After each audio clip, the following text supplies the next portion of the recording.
Good morning, good afternoon and good evening, and welcome wherever you are in the world. This is Digicode Productions. My name is Sean, behind the camera's Owen. 3rd of July 2017. Story that flashed across the RSS feed this morning. Last Friday, the biggest DDoS attack in the history of the internet actually happened across Europe and the United States. The Myra bot, as it is called, was the primary source. Now, virtually every one of the US Dyn servers, who are the domain name servers in the United States, were actually overwhelmed by this attack. Now, they do know there were over 100,000 endpoints. So what that means is there are actually over 100,000 machines involved.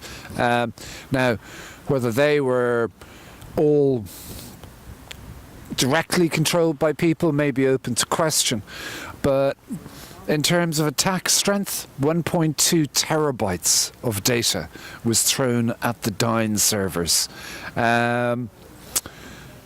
It brought very large sections of the USA's network internet access down, and it also did the same for a lot of the European networks. Now, Myra botnet, to give it the full name when it's at home, is a pretty malicious piece of DDoSware. Let me explain how a DDoS attack occurs. Basically, you go to a server on the internet, preferably a dynamic name server. They're the ones that, when you key in www.google, they bring you to the site. They do the translation from you clicking on whatever it may be to arriving at whatever site you want to arrive at. Now, what's interesting about this attack was the size. It was monumental. Now, they haven't really established where it was actually coming from as such. Most of these things are rerouted through 24 servers across the globe and perhaps up in the sky as well. They do all sorts of things to disguise the original location of the attack. Considering more recent virus activity that's been going on, I'm sure they're taking a long, hard, cold look at the Russians again.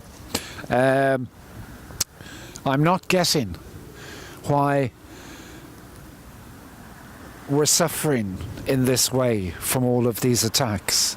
It doesn't seem to make a lot of sense.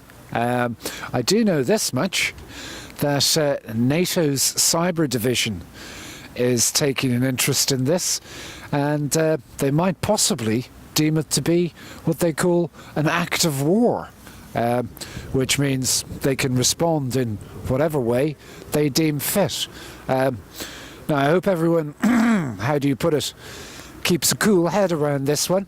It looks like it's going to be quite difficult to protect ourselves from this sort of thing, but it's going to happen, and we have to be prepared for it. Thank you very much.